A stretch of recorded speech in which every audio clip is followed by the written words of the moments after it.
नमस्कार, आप देख रहे हैं विशेष और मैं हूं पुण्य प्रसून वाजपेयी। तमिलनाडु ही नहीं, वक्त वक्त पर देश की राजनीति को हिला देने वाले, दमखम रखने वाली जयललिता की तबीयत आज बहुत खराब है। वो बीते 2.5 महीने से अस्पताल में है, लेकिन रविवार शाम कार्डियक अरेस्ट के बाद उनकी हालत और नाजुक हो गई। उन्हें लाइफ सपोर्ट सिस्टम पर रखा गया और चेन्नई से दिल्ली तक डॉक्टर उनके इलाज में जुटे हुए हैं।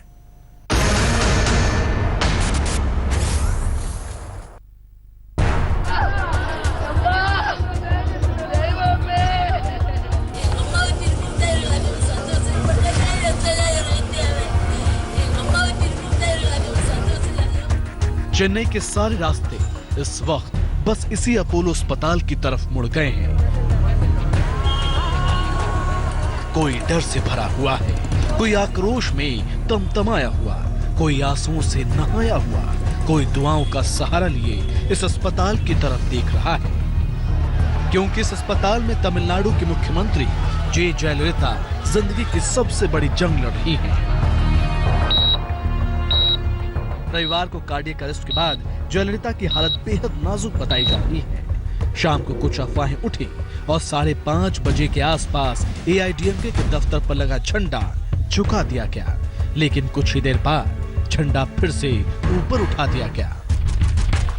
देर शाम केंद्रीय मंत्री वेंकैया नायडू अपोलो अस्पताल पहुंचे और वहां के डॉक्टरों से जयललिता की सेहत के बारे में जानकारी ली।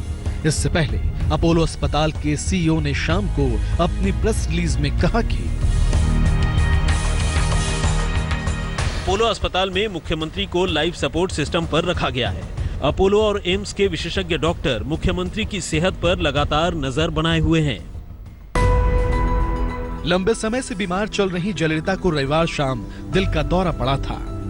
दिल्ली में एम्स के डॉक्टरों की एक टीम पहुंची तो लंदन के मशहूर हृदय रोग विशेषज्ञ डॉक्टर रिचर्ड बीएल से भी सलाह ली जा रही है। इन सब के बीच जयललिता की ईसीएमओ यानी extra corporal membrane oxygenation system पर रखा गया है।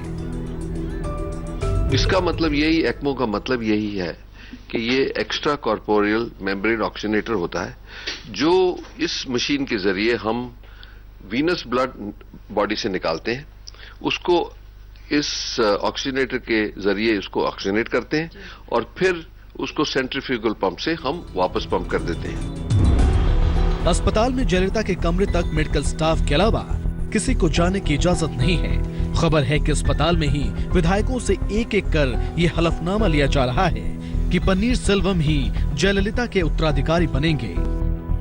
दूसरी तरफ जयललिता की सेहत और सूबे की सियासत पर केंद्र की नजरें भी गड़ी हुई हैं।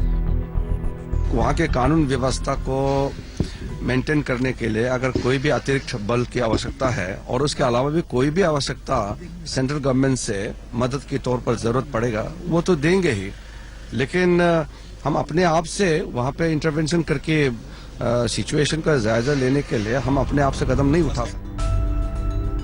जयललिता की नाजुक हालत को देखते हुए अस्पताल के बाहर भारी पुलिस बल तैनात कर दिया गया है। तमिलनाडु के साथ ही पड़ोसी राज्यों के सरहदी इलाकों में भी अलर्ट जारी किया गया है। ये बताता है कि राजनीति में अम्मा के नाम से मशहूर जयललिता के लिए तमिलनाडु के लोगों में कैसी दीवानगी और कितना अपनापन है। चेन्नई से रोहिणी स्वामी के साथ आज तक ब्यूरो।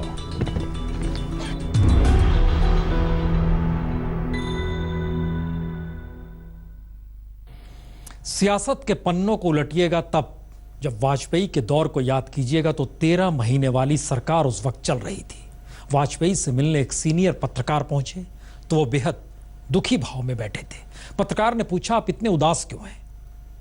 वाजपेयी जी ने अपने अंदाज में जवाब दिया, आपके बाद मिलने के लिए जयललिता आने वाली है।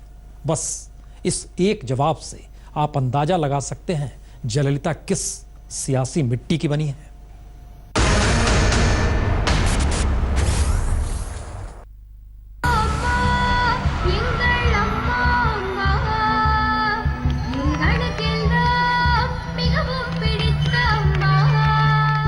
जयललिता की ये फितरत रही है कि मिथक हो या विरोधी, वो उसे चूर चूर कर देती है।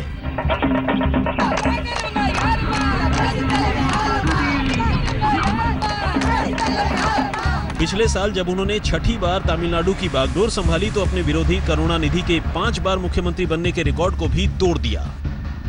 My party and I are indebted to the people of Tamil Nadu for giving us this historic victory. It is truly historic because after 1984, no ruling party in the state has been able to win the elections and form the government a second successive time. 1982 में 34 साल की Jayalalithaa MGR के कहने पर राजनीति में आ गई। MGR ने जयललिता को पहले प्रचार सचिव बनाया, फिर राज्यसभा में भेज दिया। लेकिन 1984 में एमजीआर जब इलाज के लिए अमेरिका गए तब जयललिता ने मुख्यमंत्री पद के लिए अपनी दावेदारी पेश कर दी। जब यह खबर एमजीआर को मिली तो बीमार रामचंद्रन ने जयललिता को पार्लियामेंट्री पार्टी के उपनेता पद से भी हटा दिया। I'm not responsible for varying perceptions. I'm the same person. Of course, I have matured, mellowed with age. 1987 में एमजीआर के निधन के बाद एआईडीएमके 2 धड़ों में बट गई। एक धड़े की कमान एमजीआर की विधवा जानकी रामचंद्रन के हाथों में थी तो दूसरे की जयललिता के हाथों में। लेकिन साल भर के भीतर पार्टी जयललिता के कदमों में बिछ गई। फरवरी 1989 में पार्टी दोबारा एक हो गई और जयललिता को पार्टी में महासचिव चुना गया। जयललिता ने कांग्रेस से हाथ मिलाया और 1991 के विधानसभा चुनावों में तमिलनाडु की 234 में से 225 सीटों पर जीत हासिल की। 24 जून 1991 को जयललिता ने तमिलनाडु की दूसरी और देश की सबसे कम उम्र की पहली महिला मुख्यमंत्री के तौर पर शपथ ली। इस बीच जयललिता पर भ्रष्टाचार के आरोप लगे। जयललिता सीएम के तौर पर ₹1 महीना का सांकेतिक वेतन लेती थी। फिर भी 5 साल में उनकी संपत्ति 3 करोड़ रुपए से बढ़कर 66 करोड़ 65 लाख हो गई। उन पर आय से अधिक संपत्ति का मामला दर्ज हुआ। इसका असर 1996 विधानसभा चुनाव में नजर आया। न केवल उनकी पार्टी बल्कि जयललिता खुद भी चुनाव हार गई। छापे पड़े तो जयललिता के घर से 896 किलो चांदी, 28 किलो सोना, 10,000 साड़ियां, 750 जूते और 51 घड़ियां बरामद हुई। 7 दिसंबर 1996 को जयललिता को गिरफ्तार कर 30 दिन के लिए न्यायिक हिरासत में भेज दिया गया। जयललिता ने उसी दरमियान केंद्र की राजनीति में भी दखल देना शुरू किया। जब उनकी समर्थन वापसी से 1999 में वाजपेयी की सरकार एक वोट से हार गई। वाजपेयी जी और पीवी नरसिम्हा राव जी के साथ जनरेशन गैप था। आपकी बात पूरी समझ नहीं पाए वो।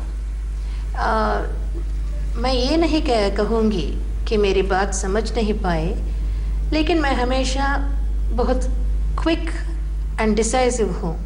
जो भी एक्शन लेना है जल्दी लेना चाहिए, जल्दी लेना चाहिए। यही वो थोड़ी देर में रिस्पॉन्स करते हैं। जी हाँ, लेकिन जब भी मैं नरसिम्हा राव जी से बात की थी और जब भी वाजपेयी जी के साथ बात की थी, when there were many pressing issues to be dealt with in Tamil Nadu, the response was very vacillating and procrastinating. They would not come to a quick decision, would not respond quickly. BJP विरोध में हो गई। तमिलनाडु में जनता पक्ष में जयललिता 2001 में दूसरी बार तमिलनाडु की मुख्यमंत्री बनी। तभी अदालत ने उनकी नियुक्ति को अवैध बताया तो अपने भरोसेमंद पन्नीर सेल्वम को मुख्यमंत्री बनवाकर इस्तीफा दे दिया। जब मद्रास हाईकोर्ट से कुछ आरोपों से राहत मिली तो वो मार्च 2002 में तीसरी बार मुख्यमंत्री बन गई। 2011 में वो चौथी बार मुख्यमंत्री बनी, लेकिन बेंगलुरु की विशेष अदालत ने जब भ्रष्टाचार के मामले में दोषी ठहराते हुए 4 साल की सजा सुनाई तो फिर से पन्नीर सेल्वम को मुख्यमंत्री बना दिया। 11 मई 2015 को कर्नाटक हाईकोर्ट से बरी होने के बाद जयललिता 5वीं बार राज्य के मुख्यमंत्री बनी और 6ठी बार पिछली बार चुनाव जीतने के बाद। जयललिता फिल्मी दुनिया से राजनीति में आई, लेकिन राजनीति में भी उनका जादू फिल्मी स्टाइल में ही चलता रहा। आज तक ब्यूरो। गजब था वो दौर। चाय की प्याली में भी राजनीतिक तूफान। बहरहाल, जो पढ़ना चाहती थी, वकील बनना चाहती थी, लेकिन वक्त के थपेड़ों ने उसे फिल्मी दुनिया की तरफ धकेल दिया। लेकिन एक बार फिल्मों में पहुंची तो चेन्नई से मुंबई तक उसके नाम का सिक्का चल गया। वो जयललिता के नाम से मशहूर हुए, फिर राजनीति में नाम पड़ा अम्मा।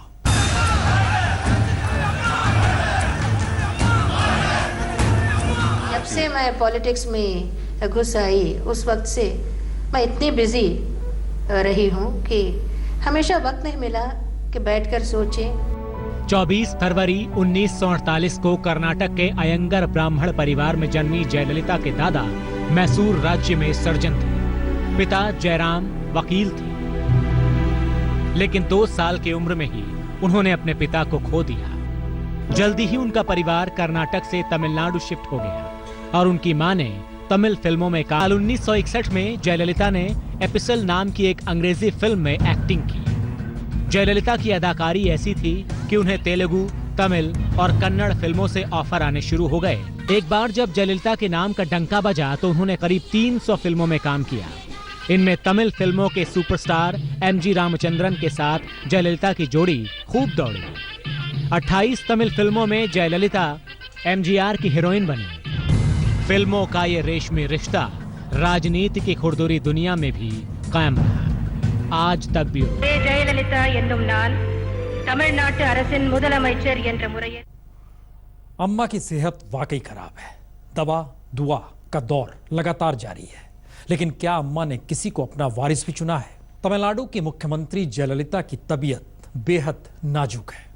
उनके समर्थक, उनके प्रशंसक उनकी अच्छी सेहत के लिए दुआ कर रहे हैं, तो डॉक्टर उनके लिए दवाओं का प्रयोग भी कर रहे हैं। लेकिन सवाल है, क्या अम्मा ने किसी को अपना राजनीतिक उत्तराधिकारी भी चुना है?